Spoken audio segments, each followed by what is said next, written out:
Hello dear students, welcome back to another lecture. In this lecture we are going to solve the MCQs जो most probably MDCAT और NUMS की tests में आ चुके हैं. So let's start solving the MCQs. So dear students, जो पहला MCQs है इसमें कह रहा है कि ionization potential is dash dash process. A exothermic, B endothermic, C both and D none. So dear students, मैंने बताया था कि जो आयोनाइजेशन पोटेंशियल होता है वो प्रोसेस होता है कि किसी भी एटम से हम क्या करें, इलेक्ट्रॉन रिमूव करें उसके आउटर मोस्ट शेल से बाय सप्लाइंग एनर्जी. सो हम क्या कर रहे हैं कि एनर्जी किसी भी एटम को सप्लाई कर रहे हैं.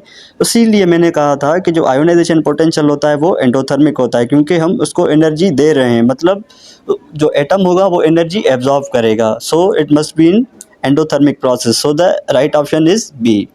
अगर हम बात करें दूसरे एमसीक्यूज़ के ऊपर, यहाँ पर कह रहा है कि which of the following has the maximum electron affinity. So dear students, मैंने बताया था कि इलेक्ट्रॉन एफिनिटी क्या होता है. ये वो प्रोसेस होता है कि कोई भी एटम क्या करेगा, इलेक्ट्रॉन गेन करेगा. और यहाँ पर पूछ रहा है कि ये प्रॉपर्टी किसकी ज़्यादा होती है, मेटल्स की ज़्यादा होती है, नॉन मेटल्स की ज़्यादा होती है या मेटलॉइड्स की ज़्यादा होती है. सो डियर स्टूडेंट्स, ये जो प्रॉपर्टी होती है वो मैक्सिमम किसकी होती है, नॉन मेटल्स की, क्योंकि वो इलेक्ट्रॉन को गेन करते हैं. इसीलिए इसका भी जो ऑप्शन होगा राइट वो बी रहेगा, और मैंने ऑलरेडी लिखा हुआ है. जो तीसरा एमसीक्यू है इसमें कह रहा है कि which of the following is the property of in isolated atom. So dear students, you have must idea about what actually is isolated atom. So dear students, isolated atoms हम उसको कहते हैं जो सिंगल हो, मतलब के डबल फॉर्म में ना हो, के जिस तरह H2 N2 आ जाते हैं इस तरह ना हो, मतलब ये सिंगल फॉर्म में हो NH. ओके. और ये जो प्रॉपर्टी होती है वो आयोनाइजेशन पोटेंशियल की होती है या इलेक्ट्रॉन एफिनिटी की होती है या इलेक्ट्रोनेगेटिविटी की होती है या both ionization and electron affinity. So dear students, यहाँ पर जो राइट ऑप्शन होगा वो डी होगा, क्योंकि जो आयोनाइजेशन पोटेंशियल और इलेक्ट्रॉन एफिनिटी होती है ये हम किसी भी सिंगल एटम से क्या कहते हैं, इलेक्ट्रॉन रिमूव करते हैं, या कोई सिंगल एटम क्या करेगा, इलेक्ट्रॉन गेन करेगा. So the right option should be D, A and B. In fourth MCQs कह रहा है कि which of following is the correct sequence for ionization potential. So मैंने ऑलरेडी आपको बताया हुआ है कि आयोनाइजेशन पोटेंशियल कौन सा प्रोसेस होता है कि किसी भी एटम से क्या करें, हम इलेक्ट्रॉन को रिमूव करें. और डियर स्टूडेंट्स, ये बात भी आप जहन में रख लें कि ये जब भी हम इलेक्ट्रॉन को रिमूव करेंगे वो गैसियस मतलब स्टेट हो मेटल्स की या नॉन मेटल्स की. सो जब भी हम इलेक्ट्रॉन रिमूव करेंगे वो कौन सी स्टेट में होना चाहिए, गैसियस स्टेट में होना चाहिए. और जब हम उसको इलेक्ट्रॉन रिमूव कर दें तो उसके बाद भी उसकी स्टेट वही सेम रहनी चाहिए. अगर हम बात करें ए ऑप्शन की, यहाँ पर देखें कि कोई मेटल है और उसमें जी मतलब गैसियस स्टेट में है, और आगे जाकर ये क्या हो रहा है कि मेटल क्या कर रहा है, एक इलेक्ट्रॉन लॉस कर रहा है और वो सॉलिड यानी एस सॉलिड में कन्वर्ट हो जा रहा है. सो इसका जो ए ऑप्शन होगा वो ठीक नहीं रहेगा. अगर हम बात करें बी ऑप्शन की, यहाँ पर देखें कि मेटल वो गैसियस स्टेट में है और आगे चलकर वो क्या कह रहा है कि एम पॉजिटिव यानी कि इलेक्ट्रॉन उसने लॉस किया हुआ है और गैसियस स्टेट में ही है. सो इसने इलेक्ट्रॉन लॉस भी किया हुआ है. So the right option should be B. अगर हम बात करें फिफ्थ एमसीक्यूज़ की, यहाँ पर कह रहा है कि which of following equation is right for second IP. देखें अब यहाँ पर क्या हो रही है, सेकंड आईपी की बात. तो मैंने बताया था कि सिंगल एटम हो उससे हम क्या करेंगे, इलेक्ट्रॉन रिमूव कर देंगे और उसकी जो स्टेट होनी चाहिए वो गैसियस स्टेट में होनी चाहिए. यहाँ पर पूछ रहा है कि सेकंड आईपी के लिए इक्वेशन कौन सी बनेगी. सो डियर स्टूडेंट्स, मैंने बताया कि आयोनाइजेशन पोटेंशियल क्या होती है, मतलब आइसोलेटेड एटम्स के लिए होती है, और उसमें से हम कौन सी वाली मतलब आईपी फाइंड कर रहे हैं, सेकंड आईपी. सो उसका एक इलेक्ट्रॉन ऑलरेडी रिमूव हो और दूसरा हम करने की कोशिश करेंगे कि उससे हम दूसरा इलेक्ट्रॉन रिमूव करें. सो अगर बात करें ए ऑप्शन की तो वो क्या रहेगा, वो तो बिल्कुल मतलब ठीक नहीं है. अगर बी ऑप्शन के देखें उसमें से क्या हुआ है कि एम पर ऑलरेडी पॉजिटिव चार्ज है, मतलब ये पहली आईपी से गुजर कर आया है और उससे हमने एक और इलेक्ट्रॉन रिमूव किया हुआ है, देखें बी ऑप्शन में, और उसके ऊपर क्या है, डबल पॉजिटिव चार्जेस भी हैं. सो इसका भी जो राइट ऑप्शन रहेगा वो बी रहेगा. अगर हम बात करें सिक्स एमसीक्यूज़ की, यहाँ पर कह रहा है कि the correct order of second IP of carbon, nitrogen, oxygen and fluorine. So dear students, यहाँ पर सेकंड आईपी की बात हो रही है, मतलब इनमें से जो carbon, nitrogen, oxygen and fluorine है एक एक इलेक्ट्रॉन रिमूव ऑलरेडी है और अगर हम देखें कि जो carbon, nitrogen, oxygen and fluorine है वो एक ही पीरियड के एलिमेंट्स हैं। सो मैंने बताया था कि ionization potential along the period क्या होती है, इंक्रीजेस होती है। So dear students, mostly students क्या करेंगे कि इसको जो करेक्ट सीक्वेंस देंगे वो फ्लोरीन देंगे, फिर क्या देंगे, ऑक्सीजन देंगे, फिर नाइट्रोजन, फिर क्या करेंगे, कार्बन देंगे। लेकिन इसका जो राइट ऑप्शन रहेगा वो ए रहेगा। वो इसलिए रहेगा, देखें कि ऑक्सीजन का जो इलेक्ट्रॉनिक कॉन्फ़िगरेशन होती है उसमें 8 इलेक्ट्रॉन्स आते हैं, लेकिन ये सेकंड आईपी की बात हो रही है। तो सेकंड आईपी की बात हो रही है, तो इसका मतलब ये रहा कि ऑक्सीजन से एक इलेक्ट्रॉन रिमूव किया गया है, नाइट्रोजन से भी किया गया है और फ्लोरीन से भी किया गया है। लेकिन हम बात करें स्टेबिलिटी के ऊपर कि ऑक्सीजन की जो नंबर ऑफ़ इलेक्ट्रॉन्स अब रहेंगे वो 7 रहेंगे, और उसकी जो इलेक्ट्रॉनिक कॉन्फ़िगरेशन रहेगी 1s2, 2s2 एंड 2p3। और यहाँ पर देखें जो लास्ट ऑर्बिटल है वो हाफ फिल्ड है, मतलब मैंने बताया था कि जो हाफ फिल्ड, फ्ली फिल्ड या फ्ली इम्पटी जो भी ऑर्बिटल्स होते हैं वो मोस्ट स्टेबल होते हैं। सो यहाँ पर जो राइट ऑप्शन हमारा रहेगा वो ए रहेगा। क्यों? क्योंकि ऑक्सीजन क्या है, मोस्ट स्टेबल है। फिर क्या करेंगे, फ्लोरीन, क्योंकि वो क्या है, सेकंड पीरियड का लास्ट एलिमेंट है, उसकी जो आयोनाइजेशन पोटेंशियल होगी वो ग्रेटर होगी, मतलब ऑक्सीजन की ग्रेटर होगी फ्लोरीन से, फिर फ्लोरीन की नाइट्रोजन से, और नाइट्रोजन की कार्बन से ग्रेटर होगी। सो इसका जो हमारा राइट ऑप्शन रहेगा वो ए रहेगा। अगर हम बात करें 7th MCQs के ऊपर, यहाँ पर कह रहा है कि which is the longest period of periodic table. So dear students, मैंने पीरियोडिक टेबल में बताया था कि जो longest period of the periodic table होता है वो 6 पीरियड होता है। उसमें जो नंबर ऑफ़ एलिमेंट्स होते हैं वो कितने होते हैं, 32। अगर हम बात करें 7 पीरियड की, उसमें भी 32 ये मतलब जो एलिमेंट्स होते हैं, लेकिन जो हम कंसीडर करते हैं वो 6 पीरियड को करते हैं, क्योंकि वो पीरियोडिक टेबल में पहले आता है। इसलिए इसका जो राइट ऑप्शन रहेगा वो सी रहेगा। अगर हम बात करें 8th MCQs की, यहाँ पर कह रहा है कि which of following element has the highest ionisation energy. So dear students, यहाँ पर देखें sodium, potassium, lithium and rubidium.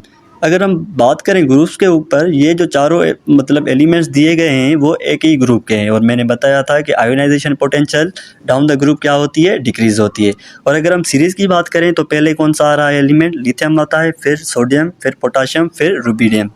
सो इसका जो राइट ऑप्शन रहेगा वो क्या रहेगा, लिथियम, क्योंकि वो ग्रुप के टॉप पर है, और डाउन द ग्रुप क्या होती है, आयोनाइजेशन पोटेंशियल डिक्रीज होती है। वो क्यों होती है, क्योंकि जो नंबर ऑफ़ ऑर्बिट्स होते हैं वो इंक्रीज़ हो जाते हैं, और इंक्रीज़ होने से क्या होता है कि जो attraction between electron and proton होती है वो डिक्रीज़ हो जाता है।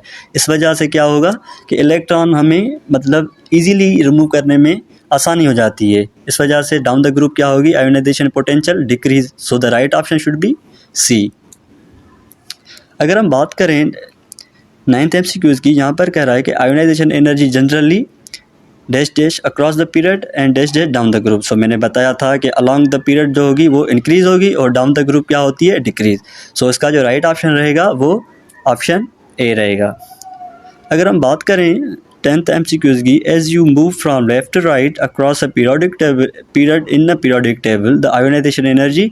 सो मैंने बताया कि अलॉन्ग द पीरियड क्या होती है, इंक्रीजेज होती है। इंक्रीज़ क्यों होती है, क्योंकि जो नंबर ऑफ़ शेल्स होते हैं वो सेम ही रहते हैं अलॉन्ग द पीरियड, लेकिन जो न्यूक्लियर चार्जेस होती हैं वो बढ़ जाती हैं। न्यूक्लियर चार्जेस के बढ़ जाने से क्या होता है कि फोर्स ऑफ अट्रैक्शन जो बिटवीन प्रोटॉन एंड न्यूट्रॉन होता है वो बढ़ जाता है। इस वजह से हमें आईपी की ज़्यादा ज़रूरत पड़ती है। सो इसका जो राइट ऑप्शन रहेगा वो सी रहेगा। अगर हम बात करें 11th MCQs की, यहाँ पर कह रहा है कि the element with the highest ionisation energy is found in which group of the periodic table. So dear students, मैंने बताया था कि अलॉन्ग द पीरियड क्या होती है, आयोनाइजेशन पोटेंशियल इंक्रीजेज होती है। यहाँ पर ग्रुप्स की बात हो रही है। देखें, फर्स्ट ए ग्रुप को अल्कलाई, फिर अल्कलाइन, इस तरह क्या होगा, boron family, carbon family, nitrogen family. अगर हम बात करें एक ही पीरियड की तो अलॉन्ग द पीरियड क्या होगी, इंक्रीज़ हो जाएगी, मतलब हर एक ग्रुप की क्या होगी, ग्रेजुअली इंक्रीजेज हो जाएगी। वर्टिकली देखें कि पहले अल्कलाई आता है, फिर अल्कलाइन आते हैं, फिर क्या आता है, बोरान फैमिली वगैरह, ये जो आते हैं इसकी जो ग्रेजुअली हमें क्या होगी, ग्रुप्स के ऊपर अगर बात करें तो इसके क्या होगी, इंक्रीज़ हो जाएगी। सो इसमें से अगर हम सिलेक्ट करें कौन सा ऑप्शन ठीक रहेगा, लास्ट वाला, वो कौन सा है, नोबल गैसेज, मतलब ऑप्शन सी। इन 12th MCQs कह रहा है कि the which factor contributes to increase in ionization energy across a period. यहाँ पर पूछ रहा है कि आयोनाइजेशन एनर्जी अक्रॉस इंक्रीज तो होती है, लेकिन किस वजह से होती है। सो डियर स्टूडेंट्स, मैंने बताया था कि अलोंग द पीरियड क्या होती है, मतलब नंबर ऑफ ऑर्बिट सेम रहते हैं। अगर हम बात करें न्यूक्लियर चार्जेस की तो वो इंक्रीज़ हो जाते हैं। न्यूक्लियर चार्जेस के इंक्रीज़ होने से क्या होता है कि जो एटॉमिक साइज़ होती है वो डिक्रीज़ हो जाती है। वो क्यों डिक्रीज़ होती है? क्योंकि न्यूक्लियर चार्जेस बढ़ जाते हैं।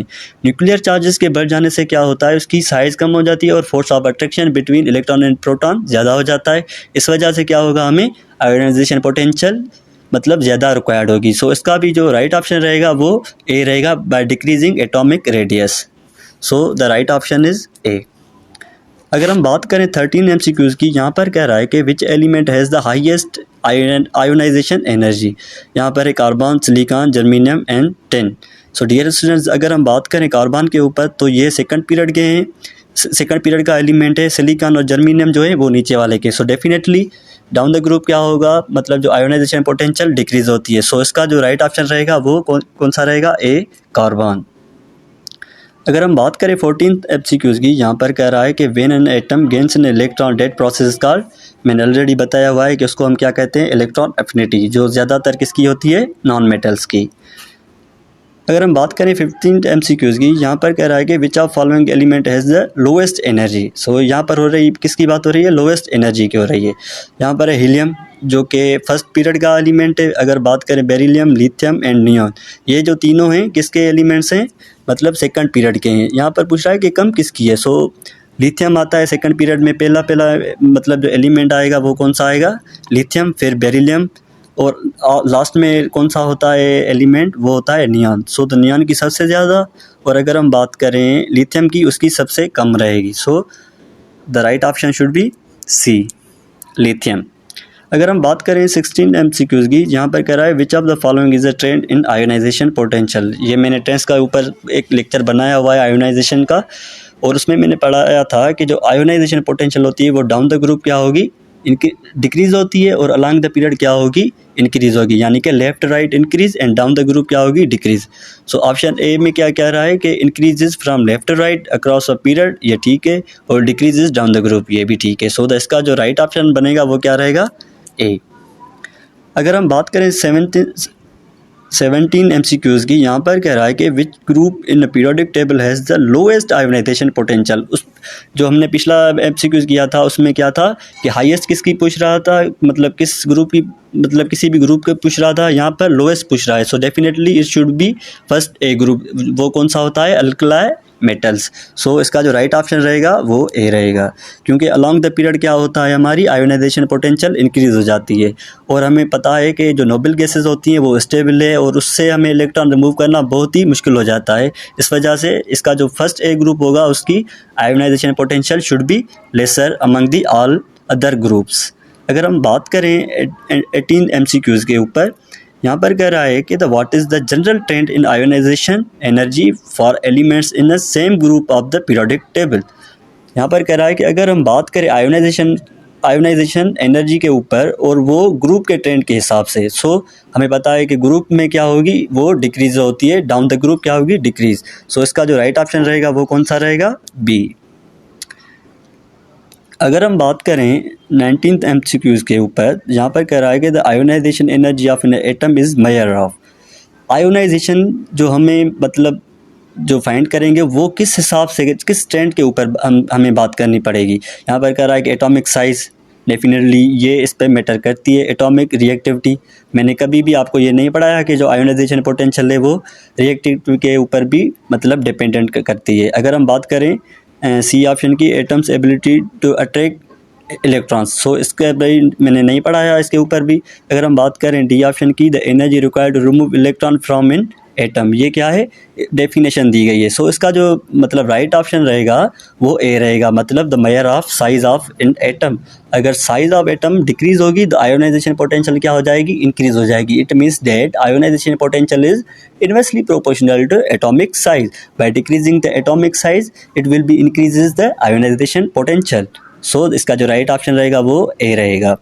अगर हम बात करें 20 MCQs के ऊपर, यहाँ पर कह रहा है कि which of the following element has the highest ionisation energy. So dear students, यहाँ पर देखें सोडियम, फिर क्या है मैग्नीशियम, एल्यूमिनियम एंड सिलिकॉन। यहाँ पर देखें सोडियम क्या जो इलेक्ट्रॉनिक का मतलब जो नंबर है यानी कि एटॉमिक नंबर है वो 11, फिर क्या आएगा मैग्नीशियम, फिर एल्यूमिनियम, सिलिकॉन, ये मतलब एक ही पीरियड के एलिमेंट्स है। सो मैंने बताया था कि अलॉन्ग द पीरियड क्या होगी, आयोनाइजेशन पोटेंशियल इंक्रीज हो जाती है।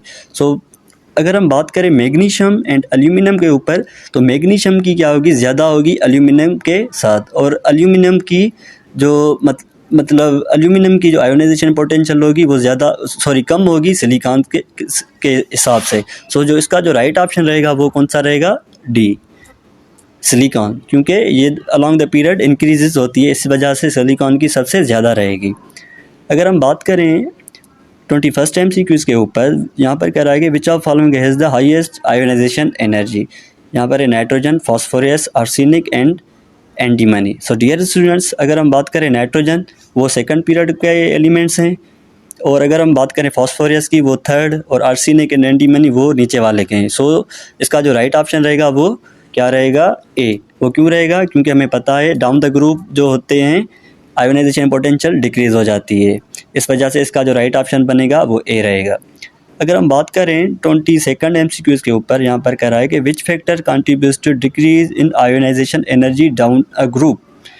सो हमें पता है द डाउन द ग्रुप क्या होती है, एटॉमिक साइज इंक्रीज हो जाती है। So increasing atomic radius, decreasing the electron shielding effect, या डिक्रीजिंग एटॉमिक नंबर, या increasing number of electron shells. So यहाँ पर भी क्या रहेगा, जो हमारा राइट ऑप्शन रहेगा वो ए रहेगा, क्योंकि डाउन द ग्रुप हमारी जो एटॉमिक रेडियस होता है किसी भी एटम का वो इंक्रीज़ हो जाता है, और उसके इंक्रीज़ होने से क्या होता है, जो हमारे जो फोर्स ऑफ अट्रैक्शन बिटवीन क्या होता है इलेक्ट्रॉन एंड प्रोटॉन वो डिक्रीज़ हो जाता है, इस वजह से आयोनाइजेशन एनर्जी डिक्रीज़ हो जाती है। यहाँ पर अगर हम बात करें 23rd MCQs के ऊपर, यहाँ पर कह रहा है कि which of following element has the smallest atomic radius, sodium, phosphorus, sulphur, chlorine. So dear students, अगर हम बात करें sodium, phosphorus, sulphur and chlorine के ऊपर, ये जो हैं एलिमेंट्स ये थर्ड पीरियड के एलिमेंट्स है। सो मैंने बताया था कि अलॉन्ग द पीरियड जो एटॉमिक साइज़ होती है वो डिक्रीज़ हो जाती है। सो इसका जो राइट ऑप्शन रहेगा वो डी रहेगा, क्योंकि जो force of attraction between same ही मतलब रीज़न जो इलेक्ट्रॉन एंड प्रोटॉन के ऊपर चार्जेस इंक्रीज़ हो जाती हैं, और उस वजह से क्या होता है फोर्स ऑफ अट्रैक्शन बढ़ जाता है, और फोर्स ऑफ अट्रैक्शन के बढ़ जाने से क्या होता है एटॉमिक साइज डिक्रीज़ हो जाती है। सो इसका जो राइट ऑप्शन रहेगा वो डी रहेगा। सो डियर स्टूडेंट्स, अगर हम बात करें 24 MCQs के ऊपर, यहाँ पर करा है कि which element has the largest atomic radius and therefore the lowest ionization energy. So अगर हम बात करें इनके ऑप्शंस के ऊपर, carbon, oxygen, fluorine and lithium. So हमें पता है कि जो कार्बन, ऑक्सीजन, फ्लोरीन और लिथियम में ये जो एलिमेंट्स दिए गए हैं वो किसके मतलब एलिमेंट्स हैं, कौन से पीरियड के, सेकंड वाले के पीरियड है के मतलब एलिमेंट्स हैं। और अगर हम बात करें इनके एटॉमिक रेडियस के ऊपर, तो इसमें जो लार्जेस्ट एटॉमिक रेडियस होगा वो किसका रहेगा, लिथियम का, क्योंकि वो सेकंड पीरियड का फर्स्ट एलिमेंट है, और जिस तरह हम आगे बढ़ते जाएंगे उसकी जो एटॉमिक साइज़ होगी वो डिक्रीज़ हो जाएगी। सो द लार्जेस्ट जो एटॉमिक जो रेडियस होगा वो किस एलिमेंट के रहेगी, लिथियम की, और उसकी जो आयोनाइजेशन पोटेंशियल होगी वो सबसे कम रहेगी। सो इसका जो राइट ऑप्शन रहेगा वो डी रहेगा।